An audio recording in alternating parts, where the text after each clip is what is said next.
대한성공회가 한국 선교 130주년을 맞아 선교 초기 문헌 복원 프로젝트를 진행하고 있는 가운데 최근 첫 결과물로 성공회 최초의 신약 성서인 조만민광을 출판했습니다.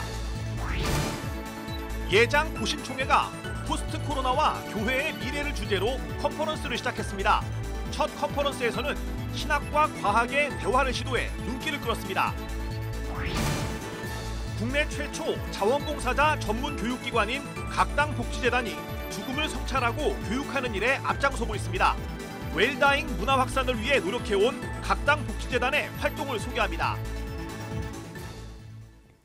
여러분 안녕하십니까? CBS 뉴스입니다. 대한성공회가 한국선교 130주년을 맞아 선교 초기에 문헌을 복원하는 프로젝트를 진행하고 있습니다.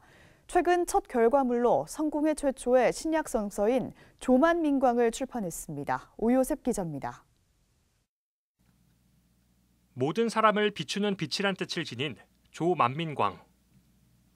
1894년 혼란했던 구한말 시대 그리스도의 복음을 전하기 위해 출판된 성공회 최초의 신약 성서입니다. 120여 년 전 신앙의 선조들이 남긴 이 유산이 최근 대한성공회의 선교 초기 문헌 복원 프로젝트를 통해 오늘날 그리스도인들을 다시 만나게 됐습니다. 그때 초기 선교사들은 어떻게 하면 그 시대 사람들에게 이 구원의 빛을 밝힐 수 있을까 고뇌했다고 생각하고요. 그런 노력들이 또 이 시대에 살아가는 사람들에게 또 희망의 빛을 비웠으면 좋겠다 하는 그런 바람이 있습니다. 조만민광은 오늘날 신약 성서와 달리 사도신경을 중심으로 성서의 각 구절들을 발췌한 형식으로 만들어졌습니다.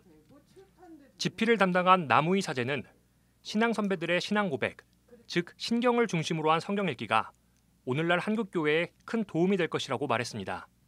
그 너머에 있는 하느님 뜻, 주님이 보여주시려고 하는 뜻, 성서 표면에 떠돌고 있는 문자들에 집착해서는 발견할 수가 없거든요.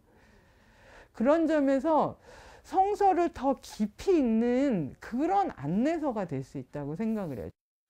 또 새로 출간된 조만민광은 한문과 옛한글, 현대한글, 공동번역 등 4가지 대역으로 구성돼 성서 번역 과정을 한눈에 볼 수 있습니다. 번역이 계속 되고 있는 걸 보면은 정말 우리는 표피에 머무를 수가 없는 거죠. 지금 내가 보고 있는 이 문자가 전부다라고 생각할 수가 없는 거거든요. 한편 성공회는 오는 2030년까지 선교 초기에 간행된 기도서와 전례서 등 교회 문서들을 복원하는 중장기 복원 프로젝트를 진행한다고 밝혔습니다. 성공회는 초기 교회 문서들을 발굴하고 현대 한글화해 교인들의 신앙생활을 돕고 교계와 학계에 기여하겠다는 계획입니다. CBS 뉴스 오요셉입니다. 내년에 교단 창립 70주년을 앞두고 제도약을 준비 중인 대한예수교장로회 고신총회가 포스트 코로나와 교회의 미래를 주제로 컨퍼런스를 시작했습니다.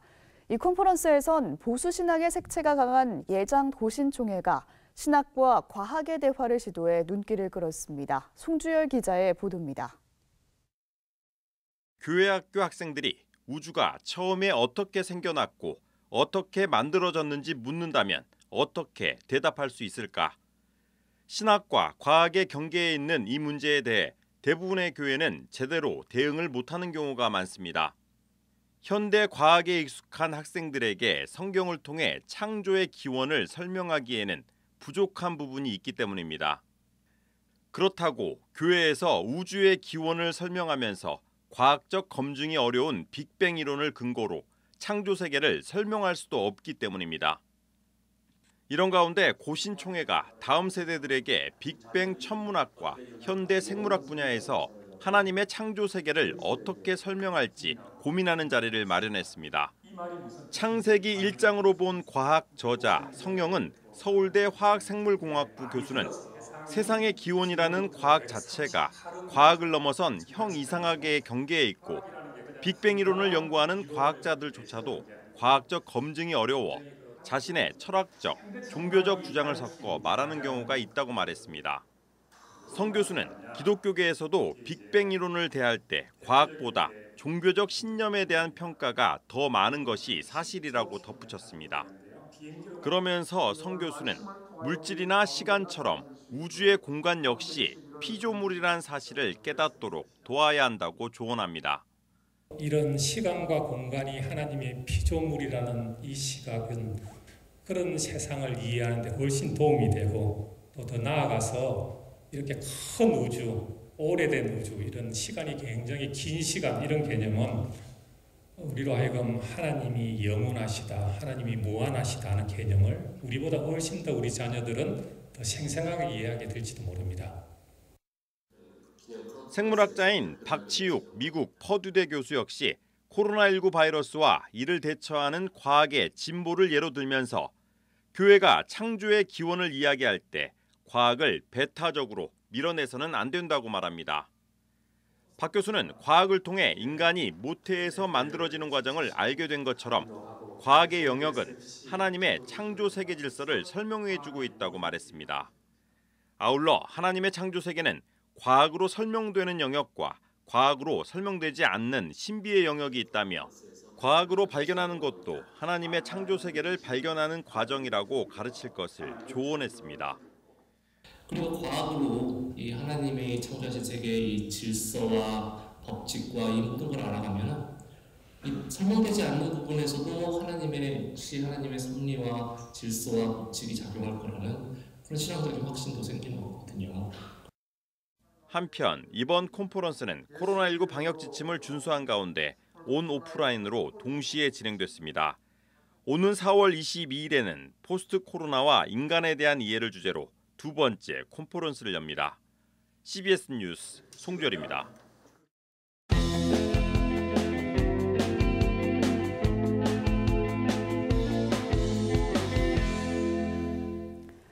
국내 최초 자원봉사자 전문 교육기관인 각당복지재단이 죽음을 성찰하고 미리 준비하도록 교육하는 일에 앞장서고 있습니다. 존엄하게 생을 마감하는 웰다잉 문화 확산을 위해 노력하는 각당복지재단의 활동을 이빈나 리포터가 소개합니다. 세계감리교 여성연합회 회장을 역임하는 등 한국교회 여성운동에 초석을 놓은 김옥나 여사와 그의 남편 라익진 박사가 지난 1986년 설립한 각당복지재단. 기독교 정신을 바탕으로 설립된 재단은 국내 최초로 호스피스 봉사자 등 자원봉사자 전문 교육을 시행했습니다. 지금까지 35년 동안 양성해온 자원봉사자 수만 3만여 명에 이릅니다. 지난 1990년 라익진 박사가 타계한 후 심한 상실감을 겪은 김옥나 여사는 죽음을 성찰하고 준비하는 것의 중요성을 인식하고 삶과 죽음을 생각하는 회를 설립해 죽음 준비 교육 공개 강좌를 실시했습니다. 또 2002년부터는 죽음 준비 교육 지도자 과정을 개설하고 2016년부터는 사별의 아픔을 겪는 이들을 위로하는 애도 상담 전문가 교육 과정을 마련해 운영해 오고 있습니다. 내 삶을 쭉 돌아보니까 내 삶이 가치가 있었구나, 이거를 느끼시는 분들이 많아요. 나도 이 사회를 위해서 뭔가 하고 싶은 의욕이 사실은 있었다. 내가 이렇게만 살다 죽고 싶지는 않았다. 이런 표현들을 하는 분들이 많이 계시다고 합니다. 그러니까 자신의 삶이 조금 더 의미를 찾고 거기에서 뭔가 인생의 통합을 얻을 수 있는 그런 기회가 되는 것 같습니다. 올해로 104세를 맞은 김옥나 명예이사장 역시 죽음 준비 교육은 삶의 교육이라고 말합니다. Death education is a life education. 우리가 어떻게 삶을 살았느냐에 따라서 꽃같은 죽음을 맞이하게 된다고 생각합니다. 그래서 여러분에게 또 늘 제가 강연할 때도 말씀드리는데 죽음 준비 교육은 결국은 삶의 준비 교육이고 죽음은 삶과 연결되어 있다고 생각합니다. 김수환 주기자 말씀대로 관문 하나를 넘어서 새로운 삶으로 들어가는 것이 죽음이라고 생각합니다. 김 명예이사장은 목회자들이 먼저 삶과 죽음에 대한 개념을 바로 세우고 교인들을 지도할 수 있어야 한다며 신학교에서 관련 교육을 실시해야 한다고 말하기도 했습니다. 각당복지재단은 올해 존엄한 삶과 웰다잉을 기본 주제로 한 다양한 교육 프로그램을 온 오프라인으로 운영하는 한편 감리교 신학대학교와 협력해 신학생들을 대상으로 죽음 준비 교육을 진행할 계획입니다. 재단은 또 삶과 죽음에 대한 연구와 교육을 진행할 연구소를 신설하고 애도심리상담센터의 활동도 강화하겠다고 밝혔습니다. CBS 뉴스 이빈나입니다.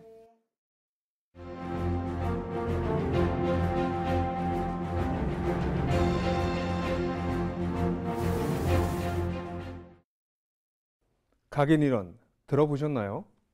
1973년 행동연구가로서 최초 노벨상을 수상한 콘라드 로렌츠의 이론입니다. 회석 기러기를 관찰하는 그는 알에서 막 부화된 아기새가 자신을 어미로 여기고 졸졸 따라다니는 것을 발견했습니다. 그는 아기새에 마티나라는 이름도 지어주었죠. 결정적인 시기에 한 경험이 의식에 새겨지지 각인된다는 이론이 탄생했습니다.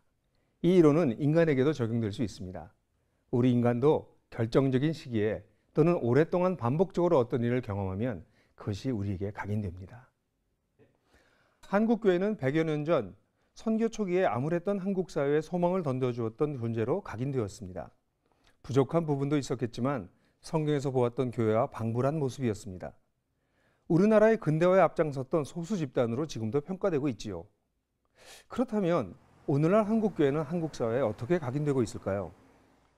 한국교회에 대한 지식인들의 다양한 비판은 1970년대부터 시작되었지만 이는 일부에 불과했습니다. 그러다 2000년도에 들어서면서 한국교회는 여론의 문매를 맞기 시작하였고 각종 신뢰도에서 최악의 기록을 경신해 왔습니다. 작년 코로나19를 맞으면서 보여준 한국교회의 모습은 시민사회의 이론으로는 턱없이 부족할 뿐 아니라 위험한 집단으로 강력하게 일반인에게 각인되었습니다. 이제 일반인들은 한국교회는 이렇다라는 의식을 공유하게 되었습니다. 현재 한국 사회에 각인된 우리의 모습이 성경이 그리는 교회의 모습이라면 고난을 당할지언정 받아들이고 견뎌야 할 것입니다. 그러나 이러한 각인이 성경에서 가르치는 초대교회가 보여주었던 교회의 모습이 아니라면, 사회적, 문화적, 역사적인 여러 가지 이유로 위조된 각인이라면, 위조된 각인, 진짜가 아닌 그러나 진짜인 것처럼 보이는 위조된 각인. 위조 화폐가 위험하듯 위조된 각인은 위험합니다. 그런데 위조된 것은 통용되고 공유될수록 그 진위를 가리기가 힘들어집니다. 일반인에게 공유되고 있는 위조된 각인보다 더 위험한 것은 한국교회와 그리스도인들 속에 공유된 각인일지도 모릅니다. 만약 하나님, 신앙, 교회, 세상에 대한 생각이 위조된 것을 진짜로 여길 정도로 우리에게 각인되어 있다면, 그래서 오늘날의 부끄러운 평가를 일반인들에게 각인시키고 있다면 상황은 정말 심각한 것입니다. 한국교회에 문제가 있다는 이야기를 모든 교인들과 목회자들이 하고 있습니다.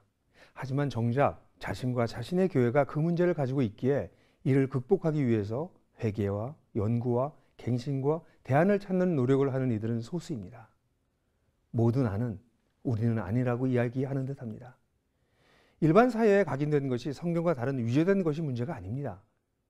그리스도인들, 다름 아닌 나와 우리가 당연히 어쩔 수 없다고 여기고 있는 위조된 각인이 문제인 것입니다. 우리 속에 각인된, 위조되어 진짜처럼 보이도록 각인된 신앙관과 교회관에 대한 정직하고 뼈아픈 성찰이 무엇보다도 선행되어야 합니다. CBS 논평이었습니다.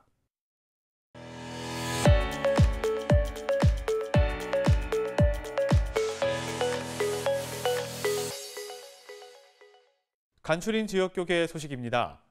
부산 지역 문화선교에 힘쓰고 있는 사단법인 문화쉼터가 노숙인과 장기 수용자 후원을 위한 자선 바자회를 개최했습니다. 3.1절을 앞두고 대구광역시 장로회 총연합회는 대구 만세운동을 준비했던 장소인 개성중학교를 방문했습니다. 사단법인 문화쉼터가 노숙인과 장기 수용자를 후원하기 위한 자선 바자회를 열었습니다. 문화쉼터 대표인 강형식 목사는 어려운 시기에 노숙인과 장기 수용자들을 도울 수 있어 감사하다며 앞으로 이들을 위한 공동체를 만들고 싶다는 포부를 밝혔습니다. 조금만 더 관심을 갖고 다가주면 정말 인생을 돌이킬 수 있는 그런 게 되는데 그러지 못하고 가장 중요한 것은 복음이 전해지고 예수를 믿게 돼야 되겠죠. 그래서 그 일대에 환경이 되어지는 일을 제가 좀 하고 있고 지속적으로 할 수 있도록 그런 경비를 마련하고 있습니다. 이번 바자회는 크리스천 디자이너들과 동대문 상가 의류업자들의 후원으로 열렸고 수익금은 노숙인들을 위한 식료품 구입과 장기 수용자들의 영치금 지원에 사용됩니다. 대구광역시 장로회 총연합회 임원들이 1919년 3월 8일 대구 만세운동을 준비했던 장소인 개성학교를 방문해 3일 정신의 뜻을 기렸습니다. 지금은 개성중학교가 된 개성학교는 미국 북장로교 안희화 선교사가 설립했으며 3.1운동 당시 개성학교 교사와 학생들은 3.8 만세운동을 위해 개성학교 아담스관 지하 보일러실에서 독립선언문과 태극기를 등사기로 인수했습니다. 희생과 사랑과 봉사를 실천하는 기독교 정신이었다고 생각합니다. 그래서 오늘날을 살아가는 우리들도 과거 선배님들의 그 정신, 희생 정신을 생각하면서 하나님의 사랑을 실천하면서 이웃을 위해서 또 국가와 사회를 위해서 봉사하는 그런 마음 자세를 많이 가지기를 소망합니다. 한편 대구광역시 장로회 총연합회는 3.1 만세운동 102주년 기념 예배와 3.1 만세운동 재연 행사를 개최합니다. 호도스 신학원이 한일의 거시경제 변화와 선교적 함의 고찰이라는 주제로 강좌를 진행했습니다. 강사로 나선 동서대학교 이선복 교수는 일본의 기독교에 대한 이해와 일본 크리스천 CEO에 대한 연구 등을 바탕으로 일본 교회와 선교에 대한 이야기를 나눴습니다. 이날 강의는 온라인으로 생중계됐으며 호도스 신학원 유튜브를 통해 다시 시청할 수 있습니다. 횡성군 기독교연합회가 횡성군 발전을 위한 조찬기도회와 회장 이취임식을 열었습니다. 신임 회장 성남감리교회 이우종 목사는 코로나로 어려운 교회를 돕는 일에 최선을 다하고 지역 복음화를 위해 힘쓰겠다고 밝혔습니다.